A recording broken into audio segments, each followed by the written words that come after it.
प्रस्तुत है waves उलगीत।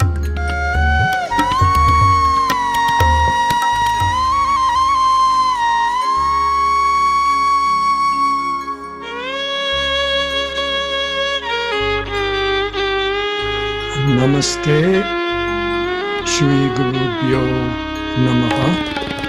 This is Dr. David Frawley Vamadeva, and I'm very happy to be with the World Association of Vedic Studies, WAVES, for another important seminar, international, and renewal of WAVES agenda for another crucial field in this very strange era of world society today.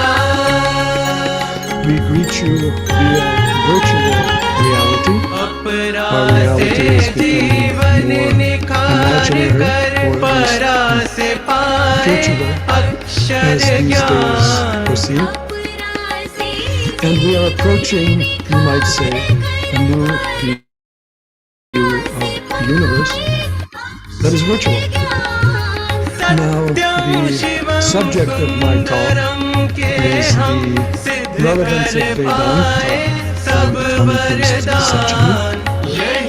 I have been with the WAVES organization as one of its founding members, I believe, in 1996.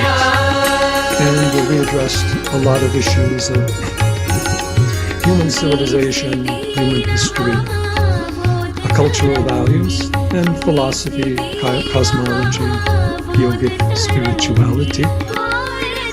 It is on this later topic of the yogic spirituality of Vedanta that I wanted to emphasize in this particular talk.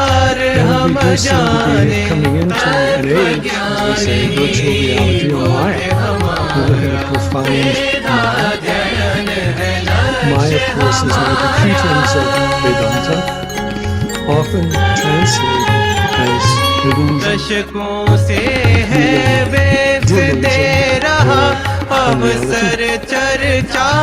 essentially, Maya means appearance.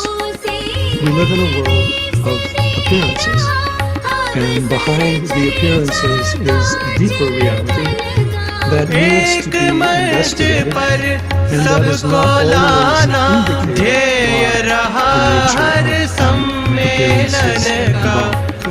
The appearances that we see are, of course, defined by our minds and by our senses, eyes, ears, taste, touch, smell.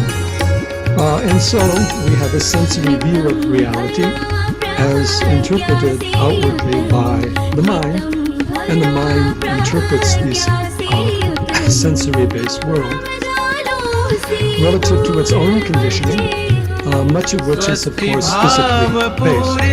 So we view the world according to our biological needs, according to our social needs, according to our personal needs. So in other words, the mind is not really a truly objective, cognitive agent. The mind is always interpreting, translating. It is pushing things in the direction of its own motivation, volition, imagination, desire, karma, sankalpa, relative to the Vedic.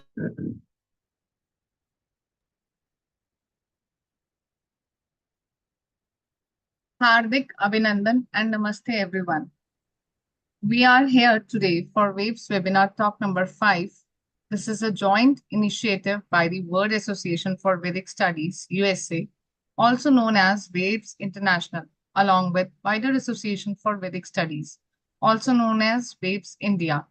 WAVES is a multidisciplinary academic society and serves as a platform for scholars interested in various aspects of Vedic studies. The webinar series aims to enhance the dissemination of knowledge and foster academic discourse within the field. It is a valuable resource for scholars to engage with current research and developments in the Vedic studies. In today's program, the learned scholar will speak on the topic, "What have we gained in our quest to know infinity?" अनंत को जानने की अपनी खोज में हमने क्या पाया? Today, we are pleased to invite our distinguished speaker, Mr. Rajiv Malhotra Ji. He is a physicist, computer scientist, author, and a founder of Infinity Foundation from Princeton, USA. He is known for his influential writings on index studies. He has written several books such as Breaking India, Being Different, Snakes in the Ganga, Varnajati Caste, Indra's Net, The Battle of Sanskrit, Academic Hinduphobia, Artificial Intelligence and the Future of Power, etc. In his talk, he will be sharing his 30-year journey to discover and understand infinity and evolution. During this period, working in the Infinity Foundation, he made a quest to realize infinity and various other resounding concepts were also researched. Mr. Rajiv Malhotra Ji will explain all this in his innovative style.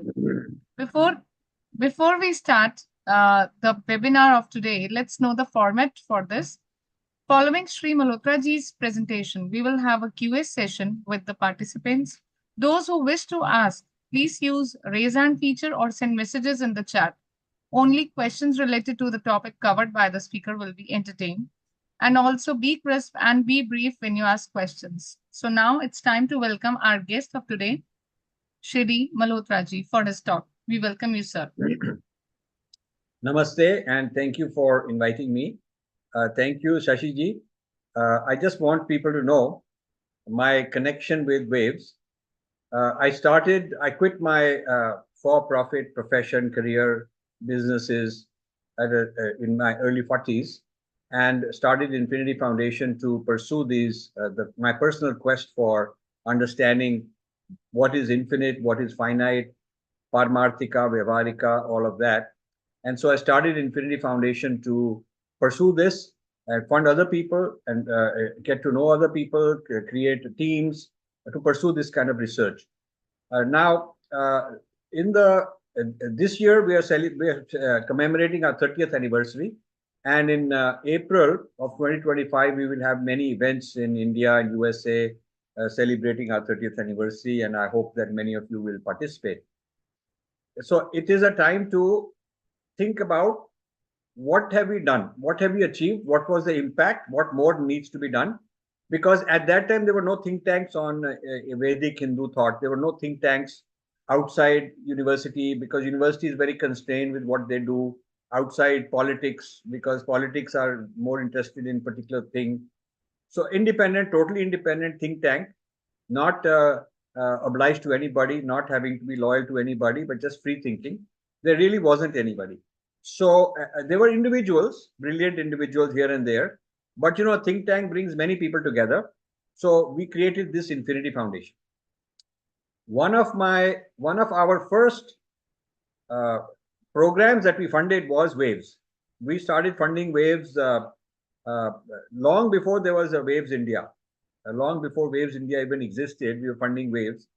Bhudev Sharma had started it and he approached me and wanted our support. And so we were giving every year the funding and participating in it and so on. So my connection with Waves and my commitment to Waves is very old, older than pretty much anybody who's present here today. So I'm very happy that you called me and I'm always delighted to be connected. So this is sort of a quick introduction. Now, when I started, the idea was to discover the truth for myself and then share with other people if they're interested. But primarily my own journey, because I had some spiritual experiences, and as a result of which I decided I quit my job, my business, my profession, my whatever work I was doing. I quit it and invest the rest of my life to understand these experiences. What is this experience all about that I'm having? How to make sense of it? So I wanted to read the Shastras, talk to all the gurus, everyone I could, continue doing more meditation, have discussions with people. So that is how I started. And then I realized that, in the Western world, because I live in the United States, I should encourage them to understand this knowledge about us, our tradition, our Vedic tradition will be good for everybody. And that is when the foundation became a philanthropist. It started as a philanthropist, giving large sums of money we gave to Harvard many times, and Columbia University, and Princeton University, and University of California, and University of Texas at Austin, and so on and so forth.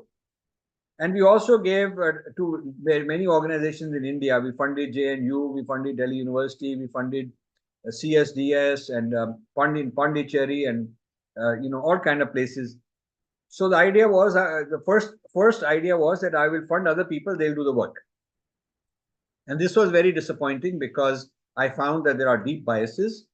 These people are either not interested in changing because they are very committed to a certain point of view, or they are those who are interested in changing emotionally. They are like us, but they are not very hardworking. They are not very deep thinking, or they are part of some left wing or right wing or some kind of allegiance, and they are more interested in promoting a particular point of view, or they have an ego and they just want to promote themselves.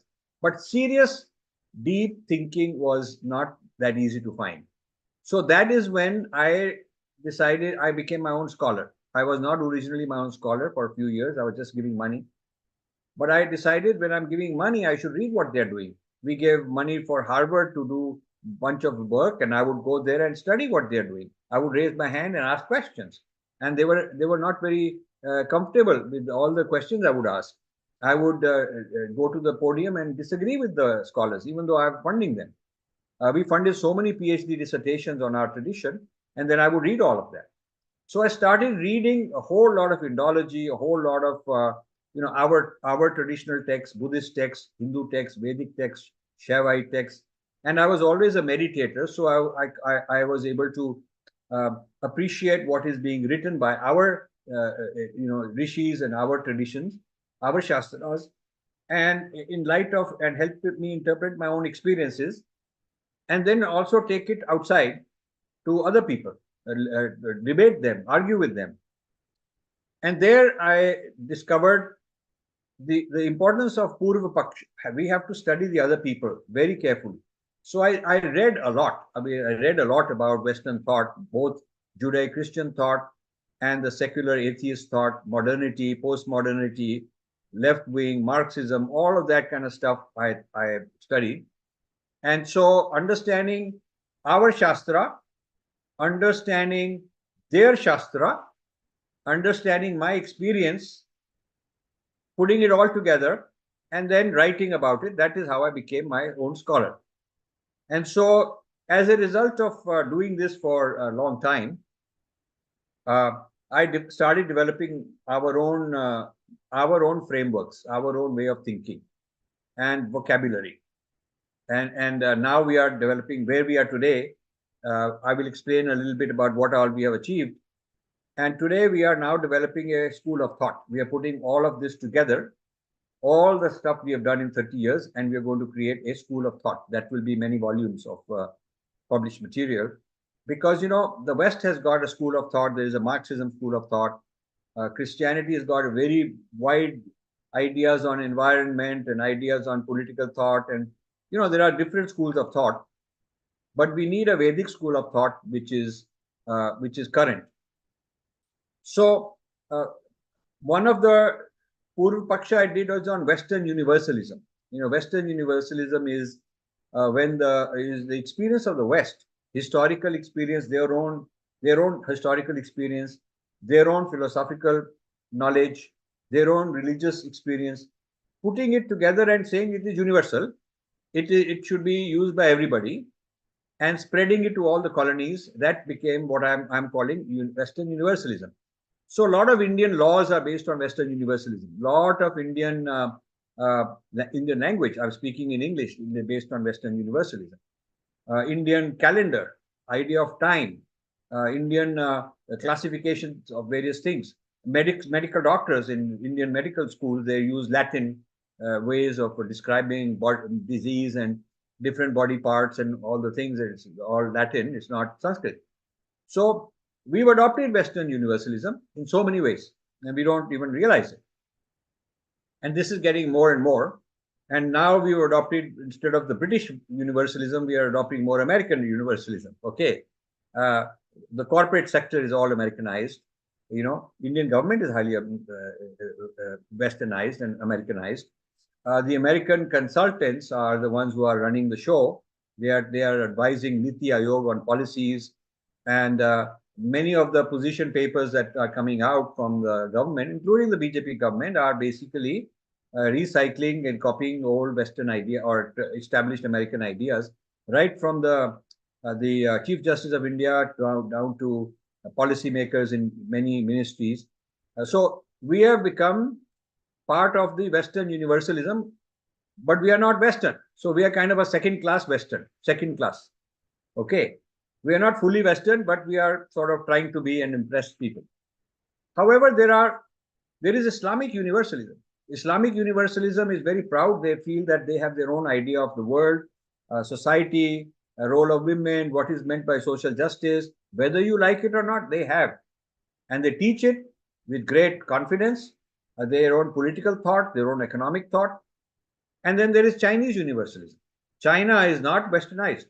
China took all the technology from the West, but their own idea of civilization and governance and society and their idea of human rights is based on their own Confucian thought and their own traditions. So at least there are these three universalisms trying to compete in the world. The West and the Islam and the Chinese, they are not just superpowers with weapons and economy and those things, but they're also civilizationally. So when we say we want to be Vishwa Guru, the thing is, do we have a Vedic universalism? Do we have a Vedic social thought?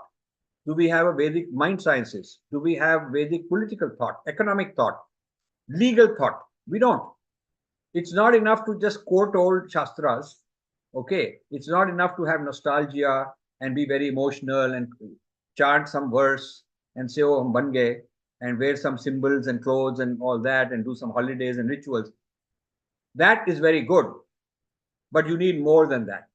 You need to be able to resolve contemporary issues using your resources and your framework of thinking, and I don't see people doing that.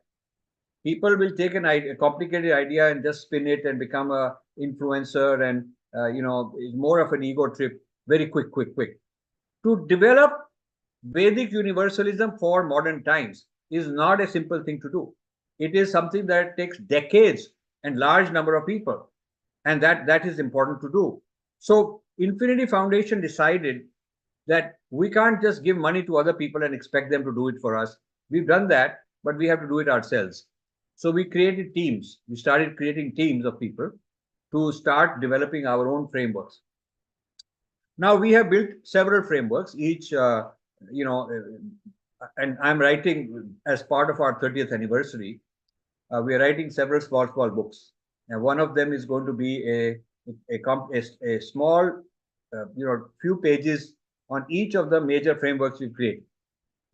So these frameworks, for example, we created a framework on non-translatability of Sanskrit non-translatables.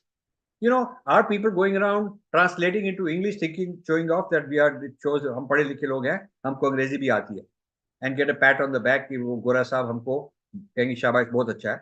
Our Sanskrit scholars, I found, I had to argue with them in all these international conferences because they would come and keep translating from Sanskrit to English words that cannot be translated. So I said, Shakti is not energy. Shakti is also intelligent. Shakti is also conscious.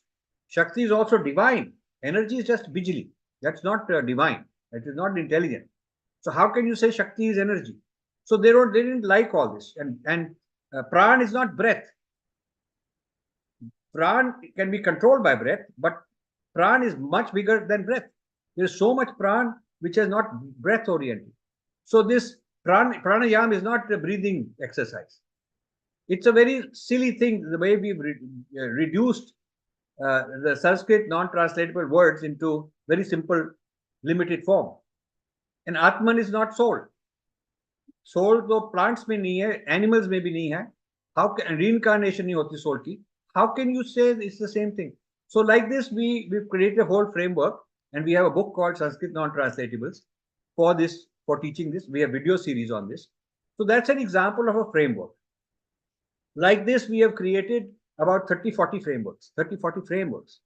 Okay. So we are going to do, for our 30th anniversary, we are going to pick 30 frameworks, okay, that we have created. And then for teaching each framework, we have a vocabulary. We've come up with, like, for example, Sanskrit non-translatables is a vocabulary we've created. Okay. So this way, some of the terms are new, but it doesn't matter. The term is not so important. Some of the terms are old terms. We've repurposed them. Like Purva Paksha is an old term. Okay. But the point is that when people do Purva Paksha, they only talk about, old debates between the different Uttar Mimamsa, Purva Mimamsa with Buddhists and with atheists and all that. But today, what about Purva Paksha of Western thought? What about Purva Paksha of Christianity? What about Purva Paksha of Marxism? Purva Paksha of woke philosophy? What about the Purva Paksha we need to do today? Adi Shankara was not talking about historical Purva Paksha, he was doing the Purva Paksha of his time. So we have to do Purva Paksha for us. Where is that? So I'm not creating a new word. It's not like I'm inventing some new word, but I'm trying to repurpose it for today. I'm bringing the knowledge for today, how to do Purva Paksha for today. So like this, we have created one of the things we have accomplished, one of the impacts we've had is creating frameworks and creating vocabulary that goes with these frameworks. So in that sense, we became a think tank, and we're now training a lot of people to continue the work. So that, because I'm 73 years old, and at some point I can't keep working, and I have a lot of unfinished work, and I need other people to continue this. So we are also training people to do that. Now, one of the things that we discovered is that our own people also have this idea that they have a misunderstanding of Advait. They think that Advait means that ये सारी दुनिया मिथ्या है, means कि इसका कुछ फायदा नहीं है, इससे भाग जाओ, इसको मतलब escapism, almost like escapism from the world. When you tell them about real world problems, they are afraid to deal with them, and they will quote some shloka about mithya and about doesn't matter, it's all. So that means that those who are the knowledgeable people are running away. So if you are running away, if you believe that it's all mithya, means you have to run away. Why do you need to treat diseases? Why did they create Ayurveda? Why did they create metallurgy? Why did they create textiles? Why did they create huge architecture? Huge architecture. Why? If it is all mithya, what's the point? They can't answer that. So, I realized that this business that a lot of Indians were telling me, when I would argue with Westerners, I would argue with Westerners alone. And instead of helping me, the Indian would also argue with me. They would say, no, they're right. We don't have science. We do not have technology, because we believe in mithya and we believe in Paramarthika. They did not understand that we have a Vyavaharika dharma also. It is not only Paramarthika but also Vyavaharika. And how the two are related. How the Paramarthika and Vyavaharika are both part of our dharma. If you don't believe in the Vyavaharika, then where is karma? Why you need to have karma at all? Why? What is dharma? Dharma is in the world. In the world. Right and wrong. Dharma, adharma. Sattvic living versus non-sattvic living. It's all Vyavaharika. It's all part of this body and space, time, matter.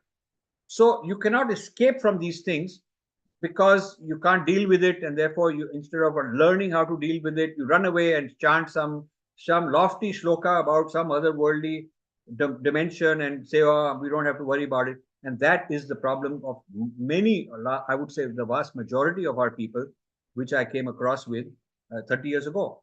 Now things have changed. People have become a lot more people, including many of the gurus, have stopped behaving like that, and they started coming on track to see real world situations and understanding the relationship between Paramarthika and Vyavaharika, okay, so that you cannot eliminate either one. You cannot eliminate the Paramarthika and just become a materialist and chase the life, nor can you eliminate the Vyavaharika and just live in a lofty world of and saying ye to sab mithya hai, we don't have to worry about it. It's not so simple.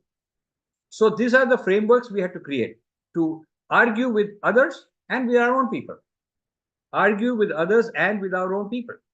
Because just like the others, I found were very biased in their frameworks. They were giving us everything. They were seeing us. They're still seeing us through the Marxist framework, through the leftist framework, through the Christian framework. That is how they study India, even today. So I found that our own people are also mixed up. So either they will quote some old Shastra, but they don't know how to apply it today. How to apply it today.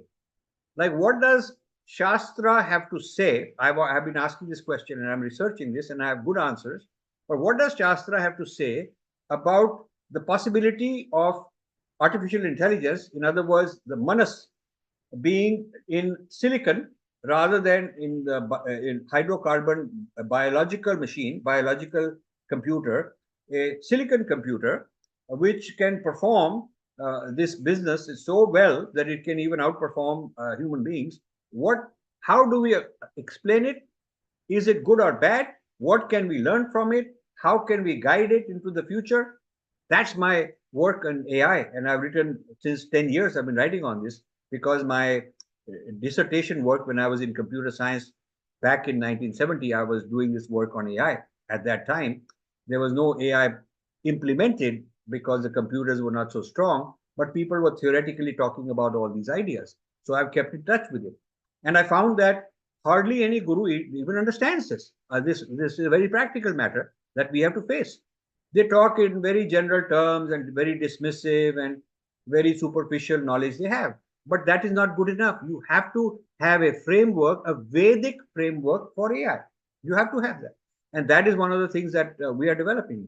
So, like this, I could go on and tell you uh, the areas that we have worked in and some of the impact that we've had.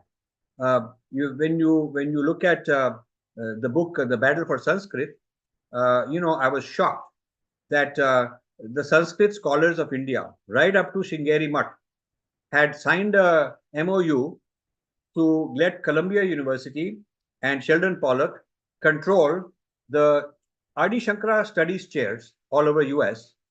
So they were almost creating Columbia University as a mattha. Columbia University as a new mattha that is going to take over the study of Adi Shankara. What nonsense!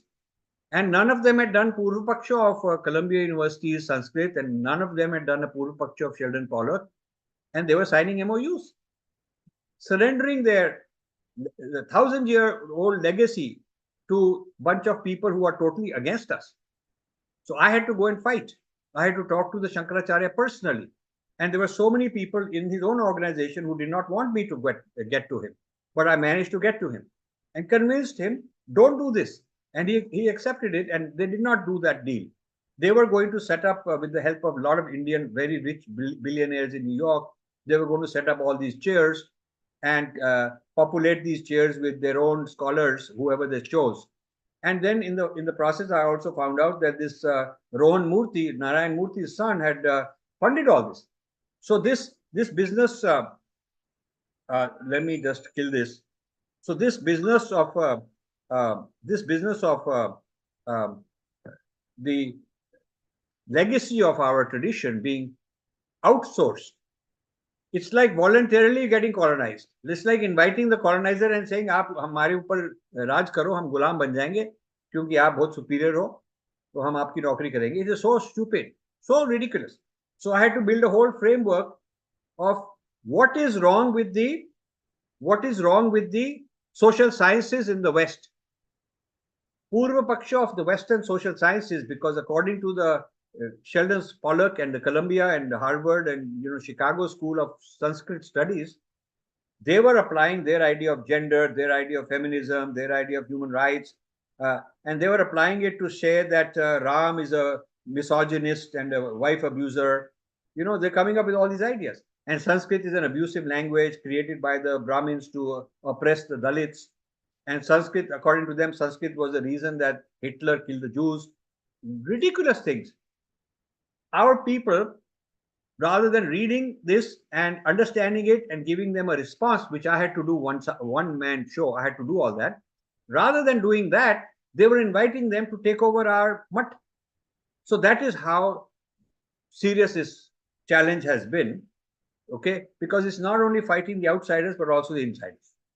Because the insiders, I got accused, blamed, so many people. But I'm happy to tell you that the book, The Battle for Sanskrit, has been translated into Sanskrit by National Sanskrit University in India.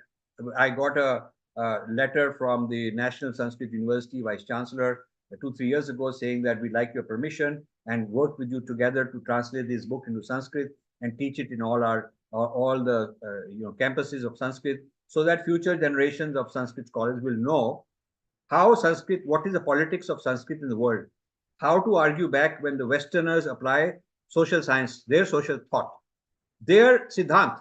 Social thought is like Siddhant, like a Mimamsa. So the Marxist Mimamsa and the Marxist Siddhant is being applied to interpret our Shastra. How ridiculous can it be?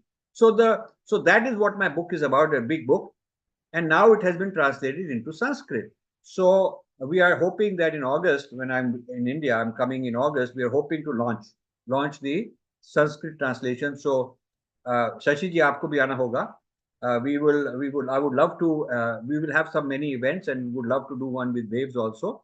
The purpose of this book being translated into Sanskrit is that right now, when they're teaching Sanskrit, they use the old Shastra to teach, which is very important. And then when it comes to where is Sanskrit in the world today, it's all written by Europeans and Americans and those kind of people. They're studying that. So they're not giving, there is no one to critique it. Even our own people, Radha Vallabh Tripathi ji, gone to their side. Many people like that, gone on their side because they're funded, they're looked after, their career does well, so they're on their side. So I'm on fighting people who ought to be on our side also. So that is just one example of out of my. I am now putting out 2 more books, so we'll have 15 books of mine out. 2 more books coming out in the next 2-3 months. Out of all these, each one is a battle. Each one is a battle taking the first principles of Vedic thought, Paramarthika Vedic thought, applying them to the Vyavarika, applying them to society, politics, academics, media, economics, artificial intelligence, applying them to education. My next one of the books that one of the 3 books that is going to come out this year is called Breaking India 3.0. I've produced Breaking India 1.0, which was the first one, and then we did Breaking India 2.0, which is about how Indian billionaires are funding woke education in places like Harvard and so on. Now it is a even deeper, more serious problem. We are calling it BI 3.0, and that will come out in the next few months this year. So each book is to bring out a new framework for thinking. Framework is not just a set of facts. It is a new lens, a new drishti, a new methodology, a new mimamsa, a new siddhant. So if you understand, instead of understanding this example, they did this wrong, they did that wrong. Every day in social media, I'm finding out, oh, they've done this against our culture, they've attacked us, they've blamed us. And they are not that, none of that going on. Finding examples is good, you should do that. But you also have to go deeper and say, what is the framework they're using? What is their framework? How to respond to their framework? What is their siddhant and their mimams? How to respond to that? That is the level of debate we're doing. So that this has been a very exciting journey for me, and I'm delighted that Bhagwan gave me the resources and the vivek to realize that rather than living the life of a businessman and industrialist and making more money here and there, I should do this because this is good for me. I learn the dharma, I do my karma. This is my swadharma, and those who are interested can learn from it.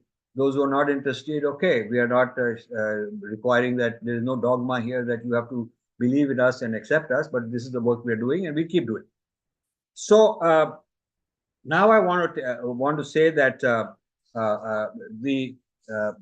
have a few more points and then we'll take some question. I would like to take question answers. So today, where we are at is, we want to do 3 things to have a school of thought. You need research, new frameworks, original ideas, discourse. That is one part. And the second part is we need to create a home team, new intellectual kshatriyas, new people who are understanding the school of thought. There is no point in having a school of thought without people who are going to follow the school of thought. So we need to create a sampradaya, almost like a sampradaya, a parampara, a whole people who are following this vocabulary and part of this school of thought and propagating it with their own work and writing in their own name, continuing the same knowledge but taking it further, like we used to have.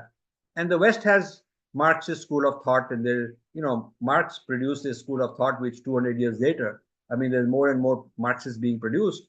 And so there's Marxism as a school of thought, there's feminism, there's Freudianism, there's all these kind of wokeism. So they have many, many schools of thought, and we need to have school of thought. And so besides the research and the producing the frameworks and vocabulary, the second requirement is we have to produce very knowledgeable young people who are part of the home team. And the third is we need to create an institution where these people are looked after, where they are networking with each other, where they have some platforms, AI platforms, social media platforms, which are Vedic friendly, and where they have funding, where they have careers. Right now we don't. It's all very fragmented, everybody doing their own here and there, but we need to create all this together. So that is these three dimensions: the knowledge, the human resource that understands the knowledge, and the institutional framework that gives us a school of thought, and we are trying to create that. Now, in this school of thought, my role is a knowledge producer. I am not a institution maker. I used to be in my business life. I used to create companies. I did 20 startups. I gave up all that. I know how to do that. It takes too much time, energy. I don't want to do that. Other people have to do it. Those who want to help us can join us. I am also mentoring some young people, but I can only mentor so many at a time. Okay. My real passion is to take this quest for infinity, the whole Paramarthika, and understand it from an experiential point of view, understand it from a Shastra point of view, understand it from a debating with the other people point of view, and bring it out in a Vivarika realm with very specific bodies of work and framework for this, framework for that, and so on. So that is what I'm doing. Now, what remains is I have to solidify. I have to publish a multi-volume on mind sciences. Mind sciences meaning the whole vidya of the inner being, the Adhyatma Vidya, which would be a response to Western psychology, cognitive science, neuroscience, and so on. I've been doing this for a very long time. I've given talks. I've published a little bit here and there. There's a lot of Buddhist stuff in it, a lot of Vedic stuff in it, a lot of Tantra stuff in it, a lot of Kashmir Shaivism in it. It brings all of that together. And I have not yet published it, but I've written a lot. So that is one of my passions, is an unfinished work which I have to finish. Then another multi-volume series that I started long ago, and I haven't finished it, is on social sciences. One is mind sciences, which is adhyatmic, inner. One is social sciences, which is outer. And the social sciences is a response to all the left wing, all this Marxism, and all this wokeism, and all the social sciences. If you go to any university in India, the social sciences they're teaching is Western social sciences. IITs teaching Western social sciences. All the liberal arts, one of the worst things they did in NEP 2020, the National Education Policy 2020, is to open the floodgates for liberal arts because it sounds nice. But it is not Vedic liberal arts. It's not the liberal arts taught in Nalanda University where they were teaching. 64 kalas they were teaching. That was the liberal arts of that time. And Indian universities at that time were like the Ivy Leagues. People from all over the world would come to India to study this. Like now they go to Harvard. They used to come to India to study this. Rather than reviving our own kalas as liberal arts and putting them in IITs, what has happened is they created jobs for humanities. We didn't have any of our own people trained because we have not done this school of thought work. That groundwork was not done. So what happened is all those jobs have been filled by people trained in United States and Europe who come to India, and they are the most horrible Hindu-phobic, breaking India type people. And so now we have opened the doors to bring them in. It is worse than it used to be 10, 15 years ago because we now brought them in. And rather than the IITs creating the next generation of technocrats, STEM education, and taking on Microsoft and Google and all those people and producing, which is what IITs are supposed to do. They are now becoming like JNU and Ashoka University, because they brought in liberal arts, and so those students are now ruined. Those, if you go to the IITs and try to, when I used to go there, I would have 500 to 1,000 people, 20, 30 years ago. Today, out of 50 people who come, most of them are going to attack because the professors are different. The professors are, these humanities people are very toxic. So you keep criticizing that JNU is a problem, but let me tell you, IIT Madras, IIT Bombay, IITs are the hub of all this attack against Bharatiyata. Okay, so we've invited it under the NEP 2020. We brought all this in. So I have to do a response to all that through Vedic social sciences. Vedic social sciences, our theories in all the social sciences, our approach to anthropology, to political science, to human sciences, to economics, what is meant by diversity, our idea of diversity, our idea of inclusion, our idea of sustainability, environmentalism, social justice, all these themes from our point of view. We have to produce that, and we have to turn it into academic books and make pedagogy and educational material out of it, put it into K through 12 schools, and teach a whole home team to go out and teach all this in universities. If they had done that, which is what I wanted to do for decades, if they had helped us, we could have done that.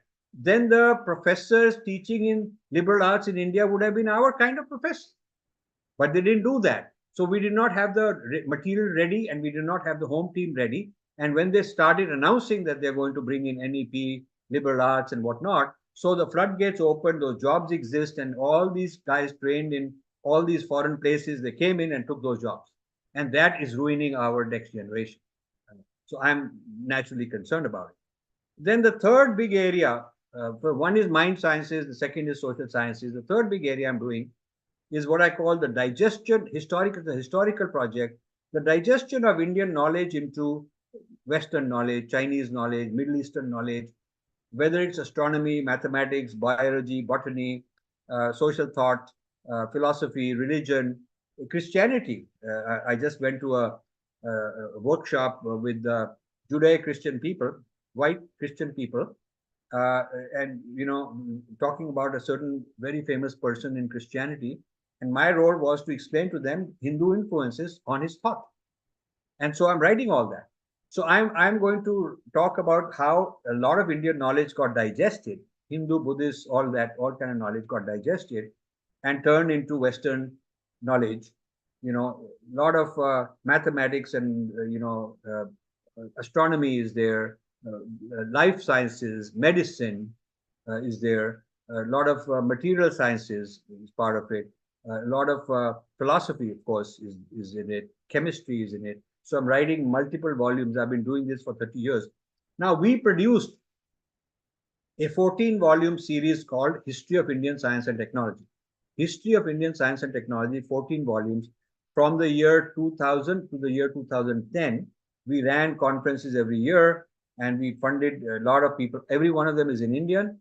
Work is done in India, is done to international standards. Each of these books took 3 years to write, and we funded gave a lot of funding to get this done. It's 14 volumes.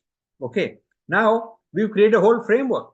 A lot of people are copying it and producing a little book here, a little book there. There is an Indian Knowledge System initiative in the government. They're taking our work. We are not able to get the government to even make a reprint of this. We've run out of copies. And, with our limited funds, we thought government would take over and print it. And we don't want any money, royalty, nothing. They can just take it over and distribute it. Put it in libraries. Every time I go to India, there's some minister comes and say, "Ha, kar denge," and some babu comes from the bureaucracy, "Ha, kar denge." They talk a lot, waste time, and then we start corresponding here, there, nothing happens. So that's the state of support that we have received, lack of support for the 30-year journey that we've had. So this is where we are. But before I close, I want to say This is my Swadharma. It is not being done to because they will support it, like it, not like it, nothing. I started this journey because I had a personal experience, a personal transformation, which is very difficult to even explain and describe. But the result of that was that I gave up and never looked back. A very thriving business, a very lucrative business, all of it I gave up, wound up, did not give it to my children, just wound up and gave it to the employees. And I am now spending all my time for the last 35, 30 years or so doing this. And I'm very happy doing it. And I'll continue doing it. But of course, it is sad that the Bharat could have benefited so much more. But it's all politics and who will be appointed here, who will get this and whose ego. And, you have to cater to this person, that person. And I'm not interested in that. I'm not good at it. I just don't like all that. So we're doing this with the help of those who want to do it as a Swadharma. It can only be done as Swadharma. It is not being done to make some minister happy or some government or somebody like that happy. We're not really interested in that. So I feel that so we are creating a home team of young people. I'm mentoring them to first stage. They help me write books and do research and help me out in little things, and they learn. And then those who are good, we ask them to write their own article and we compile them into a book. We are going to do our third book. We have done 2 books already with other people's articles. And I write an introduction, but all the articles are by our team. Now we're doing a third book. It will come out in the next 8-9 months, early next year. So like that, we train them. And then those who are very good, then I make them my co-author. Okay, and launch their own career, because then they can go out and be on their own, get the confidence and so on. So that is how we are developing our school of thought. We are also training people to do videos, documentaries. For our 30th anniversary, we have a team that is developing 30 short films, one film on each major contribution. Each area where we had a big impact is story. How many of you might not know, but when Nalanda was destroyed, it had a few million copies in this library of books. They're destroyed, burnt down by the Muslim invaders. But there were many foreign students coming from China, Japan, Tibet, Cambodia. They were coming for hundreds of years, and they would take copies back, translate it into their language, take it back. So a large part of the work of Nalanda's library went to Tibet and was translated into Tibetan by the Tibetan people. And when Dalai Lama came to India in the 1950s, he brought back close to 2,000 manuscripts of this particular Indian origin, Nalanda manuscripts that were in Tibet. So these exist now. So I was approached by Tibet House in the United States that they wanted funding to translate these back into English and Sanskrit, so that they would, at least one part of the library would get restored. And then we could have liberal arts, Indian liberal arts, Vedic liberal arts, Buddhist liberal arts, because these 2,000 or so volumes were the ones that the Tibetans considered the most important. They contain mathematics and medicine and all kind of language, linguistics, philosophy, all that. So they needed a large sum of money, and it was decided that we agreed that we'll give them funding for the first 6 volumes. And each takes 4 or 5 years to translate properly. And when these are translated, they will sell them, and from the money, they will translate the next batch. So they'll keep reusing the money from the revenue to fund the next batch of translations. I'm glad to tell you that besides the 6 that we funded, a total of 50 volumes have been translated. Now, of course, 50 out of 2,000 is still very small, and 2,000 out of 2 million books that were there is tiny, but we've done our job. So this is what we call the reviving the Nalanda library. This is our work, Nobody knows about it, but it's our work. So like that, we will take 30 projects which made an impact, long-term impact, whether it is saving the Shingeri mutt from being taken over, whether it is the Sanskrit non-translatables, bringing that knowledge into the Sanskrit people today, telling them don't translate these words, whether it is taking the critique of the Western social sciences and teaching it to our Sanskrit scholars today, or etc., etc. We have so many areas where we produce an impact. Studying infinity, studying the Paramarthika, but applying it into the finite. That's been the story. That is what we're trying to do. Thank you very much for listening. And I will be happy to take some questions. Namaste, everybody. Thank you, sir. Thank you. That was actually lots of and full of information. And I must say, a word infinity is best suited for your presentation because it is full of information and many of the questions are there in the chat box. And I feel many people, many scholars here would like to ask few of some of them to personally to you. And on behalf of Waves, I would like to congratulate on the occasion of 30th anniversary of your Infinity Foundation. So now it's time to take up few questions.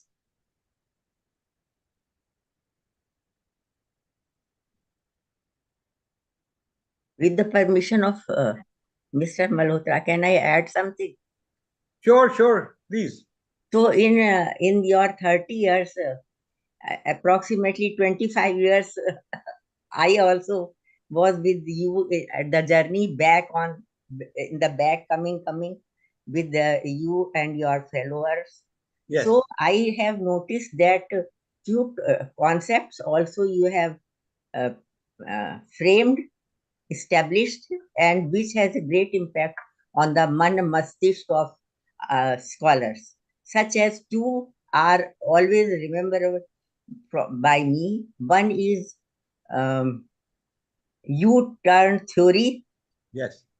which you used to tell 20 years ago, and second is being different, which is Right. approximately 8 years ago. So these two are very, very powerful theories which you have established. One is in the praise of Indian mind, and the second is in the negative characteristic of Indian mind. So if you want to say something about like other concepts you have framed, and they are in the mind of persons, scholars. Yeah. So, for example, the U-turn theory is a theory which says, I've discovered while studying Westerners, that they are copying the Indian idea and they're not giving credit because they go through the U-turn, which means a person comes and he's very excited about Hinduism, Buddhism, he has a guru. So this is stage one. Stage one is when he assumes a Hindu name, he becomes one, he's doing yoga, meditation, he wears clothes, Indian clothes. So that is stage one, he becomes very native, very authentic. Then his ego says, oh, you know what, I can sell more copies if I claim that this is original. So that is stage two, when he starts diluting the Hindu influences, the Indian influences, and he starts claiming that this is his own original work. And, so this is stage two. And so then he comes up with his own jargon for this. And I've tracked hundreds of people doing these U-turns in many different fields. Then stage three is when he wants to map it to his own tradition. It could be the Jewish tradition, Christian tradition, Marxist tradition, atheist tradition, human rights tradition. Lot of the work done in the last 200 years in the Western world in various frameworks, Western frameworks, Western universalism frameworks, were actually Indian ideas brought in that they help them do that. So that is stage three. And stage four is when they start criticizing and attacking the source. They start saying that they are full of caste and they're full of abusing women and they're idol worshippers and they are no good and they're dirty people and they're poor people and they're backward people. So this business that, hey, you got all this knowledge from here and now you're attacking us after taking the knowledge. So this is stage four. And stage five is that they export this kind of ideology to the Indian people.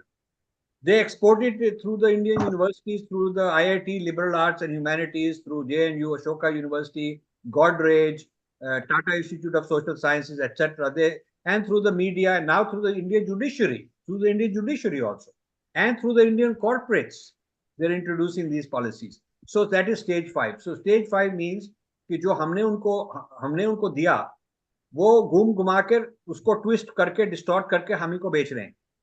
That is the U turn theory. अब ये U turn theory की book जो है पिछले 30 साल से मैं कह रहा हूँ निकलेगी, पर अभी निकलेगी जरूर, because it is ready and I just keep getting diverted into other projects, but I will write. Second thing you asked is being different. When we used to defend India against all the breaking India forces, people used to say, what is worth defending? सब कुछ same तो है. Everything is same. सब कुछ same. हमारे गुरु भी कह रहे थे कि all religions are the same. सब कुछ सेम ही होता है. तो यदि सब कुछ सेम होता है तो कन्वर्ट करने में क्या बुरी बात? तो कन्वर्ट हो जाए आप, सब कुछ सेम ही तो है. यदि सब कुछ सेम होता है तो आपको क्या प्रॉब्लम है? जो लोग आके आपकी निंदा करते हैं, आपको क्रिटिसाइज करते हैं, आपको अटैक करते हैं, सब कुछ सेम ही तो है. आप अंग्रेज बन जाएं, आप गोरे बन जाएं, आप अमेरिकन बन जाएं, आप जूड बन जाएं, क्रिश्चियन बन जाएं, मुस्लिम बन जाएं, कुछ भी बन जाए, सेम ही तो है सब कुछ. तो our people did not know how to answer कि भाई हमारे में खूबी क्या है, किस बात में हम अलग हैं, what is different, what is special. So the book being different was written by me for that purpose. Being different means कि हमारे उसकी हिंदी ट्रांसलेशन है विभिन्नता. विभिन्नता तो वो हिंदी में भी अवेलेबल है, translated, and Modi ji put an endorsement on the cover. I'm very grateful. And so उसी में एक 5 मेन डिफरेंसेस थे, और उसमें एक डिफरेंस था संस्कृत नॉन ट्रांसलेटेबल. मतलब जो संस्कृत के वर्ड्स हैं वो ट्रांसलेट नहीं किए जा सकते, वो डिफरेंट है, वो हमारी खूबी है, उनमें कुछ अलग मीनिंग है. That was one of 5 chapters. तो उसको हमने नई बुक में निकाल दिया, पूरा ज़्यादा डिटेल में नई बुक में निकाल दिया. So that was the book being different. तो इस तरह से हमारे lot of different ideas are produced in my different books. And I'm not just a philosopher in religious spiritual sense, I'm also a technocrat. तो हमने artificial intelligence पर जो book लिखी थी, अभी लिखी है, कुछ साल हो गए हैं. तो I in fact mentioned that India has got the wrong policy on AI. Data security की policy अभी तक नहीं है, और and all this जो हमारे लोग काम कर रहे हैं वो विदेशी कंपनियों के लिए काम कर रहे हैं. Indian brain is being used by to help Microsoft and all these Facebook, सब लोग Google वगैरह, ये उनका प्लेटफॉर्म हम बढ़ाई जा रहे हैं, उनकी इंटेलेक्चुअल प्रॉपर्टी हम पैटर्न बढ़ाई जा रहे हैं अपने दिमाग से. मतलब हमने अपने जो दिमाग है उनको बेच दिए हैं, किराए पर उनको दे दिया है, हम उनके नौकर बन गए, और हम बहुत खुश हैं कि वो हमको बहुत अच्छी तनख्वाह दे रहे हैं. So this is like suppose the rishis were working for some foreign religion, कि हमको किसी ने ऋषि को पैसा दे रहे हैं, और ऋषि कह रहे हैं मैं जो कुछ निकाल रहा हूँ आपके लिए निकाल रहा हूँ. That would be kind of insulting. It is so insulting, and that is our policy. So I am saying things which are not very popular, which are not popular among our own people also. But that is my job. Thank you for asking this. And I want people to know that Shashi ji has been one of the closest allies, because she understands what I'm doing. And whenever there is a chance, when I'm in Delhi, she invites me to some event, and I always come. I always like to accept, because I know that she's a very solid and sincere friend. So thank you very much, Shashi ji. Thank you, sir. आपने मुझे बहुत कुछ सिखाया. मैंने आपसे बहुत मुझे अभी ये भी मन में आ रहा है कि जो आपने कहा हुआ है, ये बातें मुझे लग रहा है भविष्य वक्ता जैसा भी कुछ कुछ हो रहा है. जो आपके अगला 6ठा पॉइंट होता, 7वां होता, तो वो होता आगे. यहाँ दिख रहा है ये सब. मैं आजकल यूएसए में ही हूँ, या सुनने को भी तो तैयार नहीं है लोग, इंडियन लोग. हाँ, बिल्कुल ठीक है.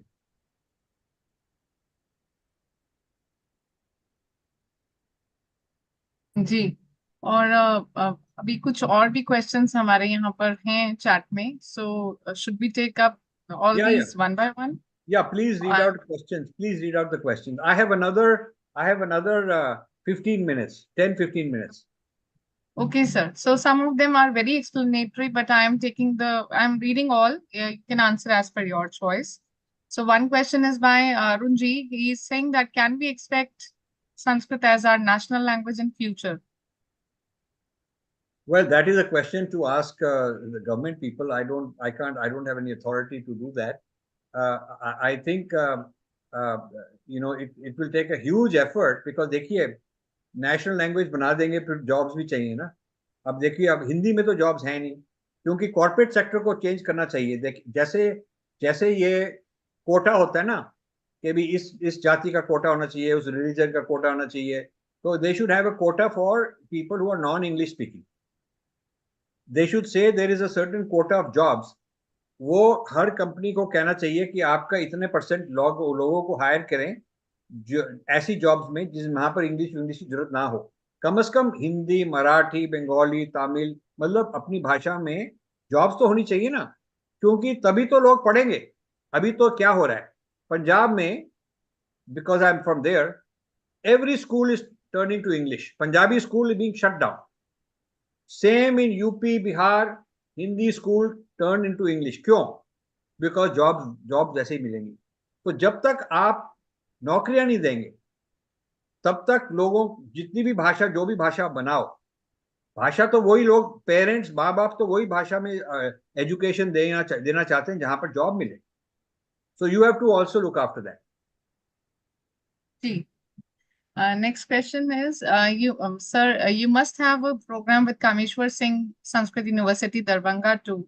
Rajesh Jhaji is there and he is happy to felicitate. Also, there is a lot of handwritten Tarpatra manuscript by the Raj Kulguru of the King of Darbhanga that is being waited slowly. So how can we preserve that and get it translated?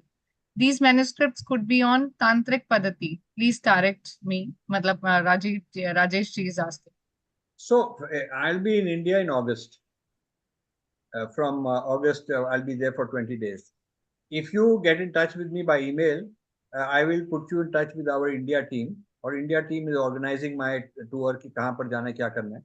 And if you want us to meet the Maharaja of Mysore, if he's willing to do it, I know that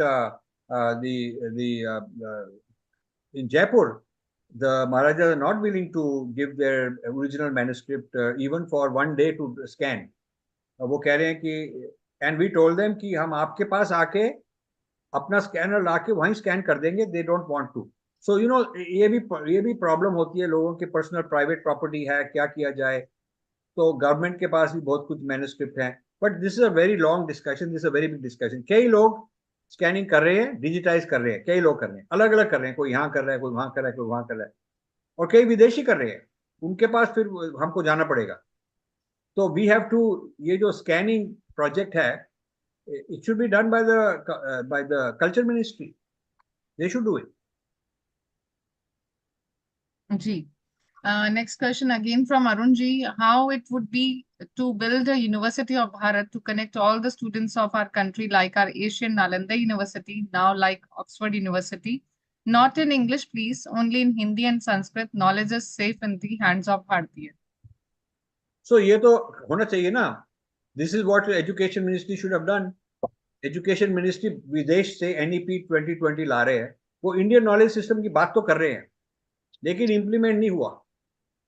NCERT की जो books change करनी थी about Indian history, अभी तक नहीं change हुई.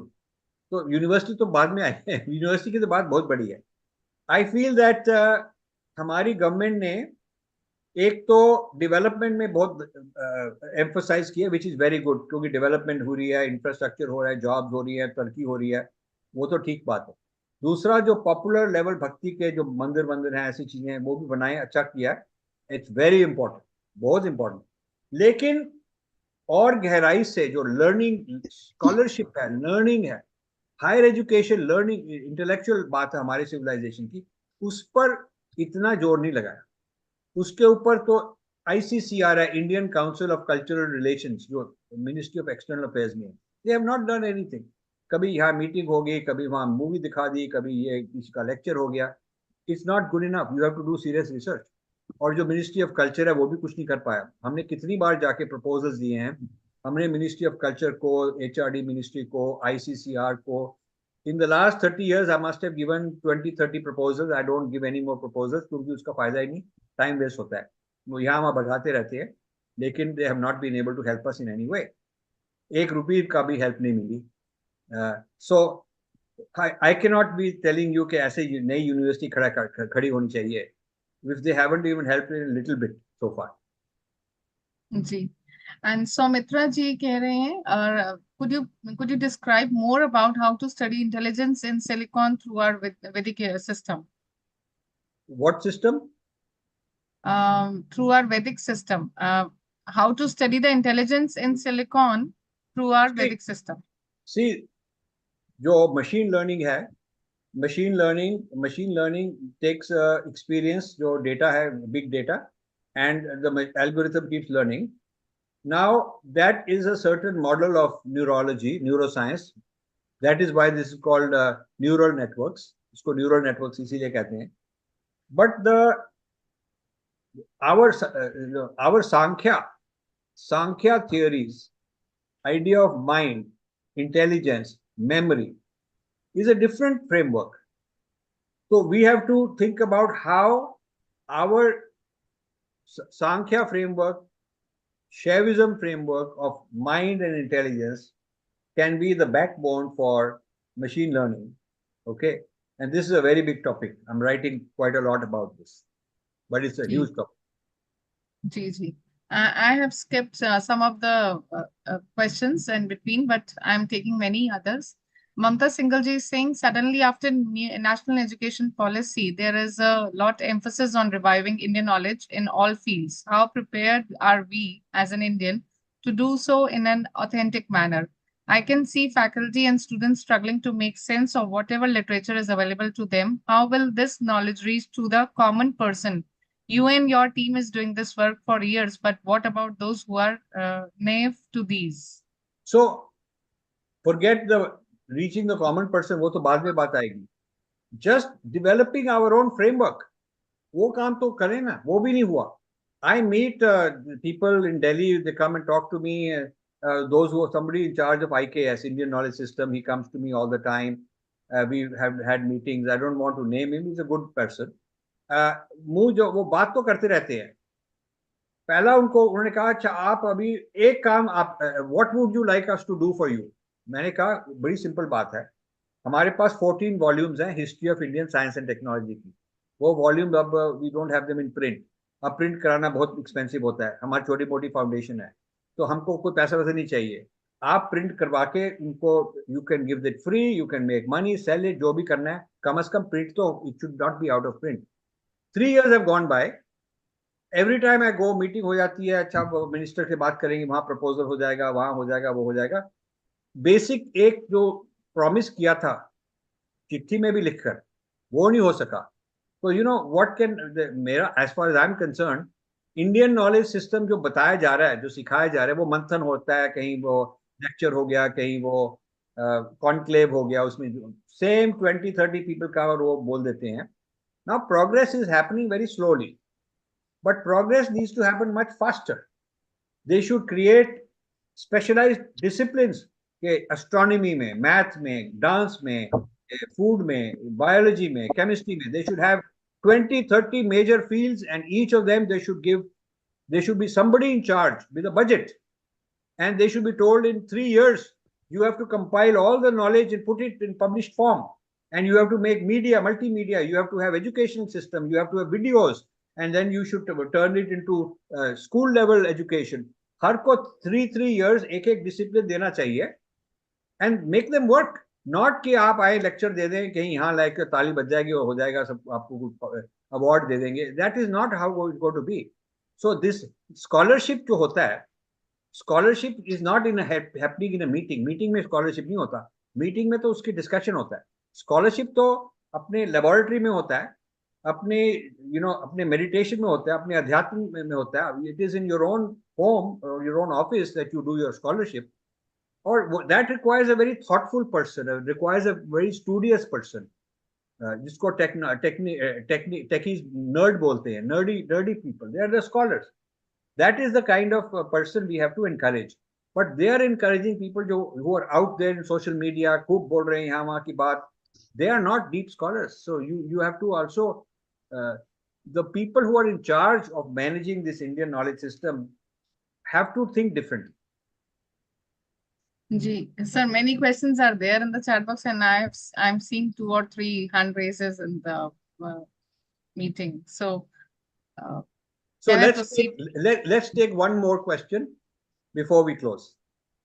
Okay, YK Bhadwaji is saying that I agree with you that we need to promote idea of Vedic social justice. How to go about this? I think some work has been done in this regard by Arya Samaj scholars on Dharam Shastras, but much more needs to be done. So So ये जो that है ना, आर्य समाज ने किया है, बाकी लोगों ने भी किया है, लेकिन करंट जो इश्यूज हैं उसको पूर्व पक्ष के बिना आप नहीं कर सकते। आपको ये जो वोक आइडियोलॉजी है जिसके बारे में हमने बुक लिखी स्नेक्स इन द गंगा, वो लेफ्ट विंग की लेटेस्ट आइडियोलॉजी, उसको वोक कहते हैं। तो उसको पहले आप पढ़ें जो हमने लिखा है, क्या उनके क्या विचार है, उसका पूर्व पक्ष हमने किया, उसका उत्तर देना चाहिए, उसका उत्तर देना चाहिए।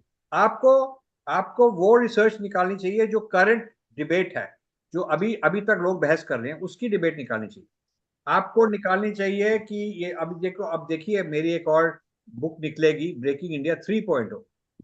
पहली एक ब्रेकिंग इंडिया थी जो 2011 में निकली, फिर 2-3 साल पहले snakes in the Ganga breaking India 2.0 थी, अब ब्रेकिंग इंडिया 3.0 निकलेगी। अब इस 3.0 में हम दिखाएंगे कि हमारे जो प्लानिंग कमीशन है वो भी सारे विदेशी आइडियाज में चले गए हैं। We are becoming more colonised, not less colonised, we are becoming more colonised. ऊपर से देखने में वी आर बिकमिंग मोर भारतीय, but ideology wise I will show you example. It's a good 300-400 page book. You will find, we will give you names of people, names of organizations, NGOs, government, ये वो सारे क्या क्या कर रहे हैं। तो जो बेसिक हमारी व्यवहारिक लाइफ है वो और विदेशी बनती जा रही है, with government policies backing all this. This is very surprising. जी, so sir, हेलो हाँ जी, सर, नमस्ते सर।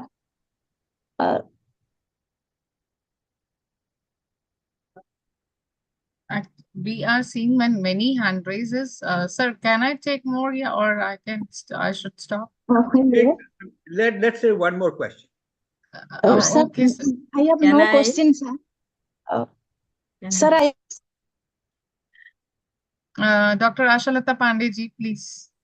अच्छा, एक ये लिखा है, किसी ने लिखा है, is there a mailing list through which we can come to know. अच्छा, ऐसे कीजिए, मेरा ईमेल आईडी है rajiv2007@gmail.com। राजीव RAJIVMALHOTRA 2007, एक ही वर्ड है। Please spell Rajiv correctly, some people spell it differently. Rajiv Malhotra 2007@gmail.com। आप मुझे ईमेल कहें और मुझे कहें कि please keep me informed of your India trip. मैं उसको I will forward it to my India team, Delhi में जो टीम है, and they will make a list and they will inform you in early August कि मैं कहाँ जा रहा हूँ, क्या हो रहा है। And if you want to create an event, if you want to propose some event, if it is very solid event, मतलब big impact हो सकता है, you can write to me a proposal, but it has to be something very substantial and something important, then I would love to come. I would love to come and spend my time with people जो बहुत serious लोग हैं और जो बहुत ही मतलब काबिल लोग हैं, और उनके साथ हम मिलकर कुछ कर सकते हैं। After all, that is what my whole life is. So if you have something like that, please propose. I hope that helps. And Dr. Ashalata Pandey ji, please continue your question. Namaste, Dr. Malhotra ji, and Asha ji, I have not seen you. Thank you. I have not seen you for many years. आप कहाँ हो? Where are you? Thank you. Now I will be seeing you. No, because I remember you very well. You are a good scholar. You have done so many good things. I'm so happy to see you here. Thank you so much. I really congratulate you, and I'm thankful to you for your wonderful and very, very different talk. I totally agree with you that Sanskrit is not translatable at all. You mentioned two words, Shakti and Pran. Shakti cannot be just energy, Pran cannot be just breath, like Dharma cannot be just religion, Riti Rivaj, Parampara. How do you translate them? Right. Now my question to you is that you said that you have created 30-40 frameworks, and for each framework you're doing a vocabulary kind of thing. So I just wanted you to elaborate on that work. I was keen to know about that.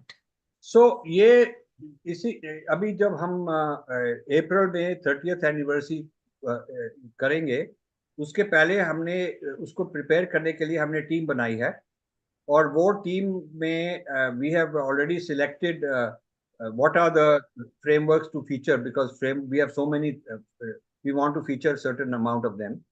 तो जितने भी हमारी writings हैं, कुछ published हैं, कुछ नहीं भी पब्लिश्ड हैं, इस एरिया में हम उनको इकट्ठा करके एक बुक निकालेंगे ऑन माय फ्रेमवर्क्स। तो उसमें छोटे छोटे chapters on explaining very simple. जैसे अब I gave you 2-3 examples already, कि भी जैसे जैसे जो वेस्टर्न सोशल साइंसेज है, वो वेस्टर्न सिद्धांत है, दैट इज वेस्टर्न सिद्धांत।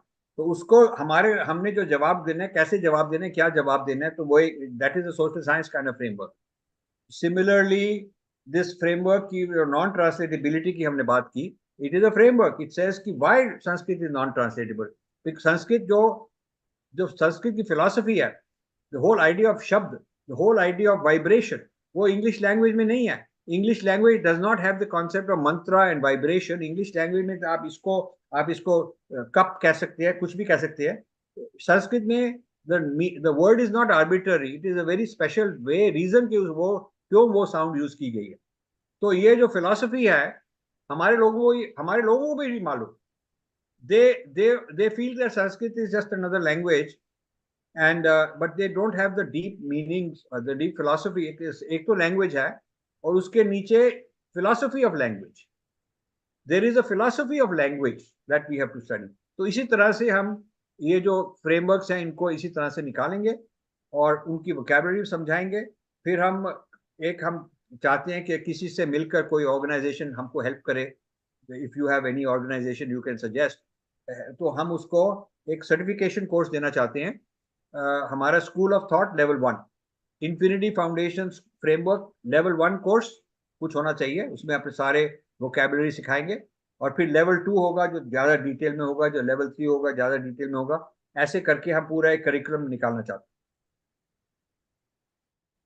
हैं। Thank you. Thank I you. Agree with you. अगर बच्चे को, हम तो स्कूल टीचिंग में रहे, अकह सवर्ण दीर्घ से अगर सिखाते थे, बच्चे बिल्कुल रिसेप्टिव थे और सीखते थे ज्यादा अच्छे से, बजाय उसको रट के सीखने के। Right. Thank you very much. Thank you so much. ठीक है जी।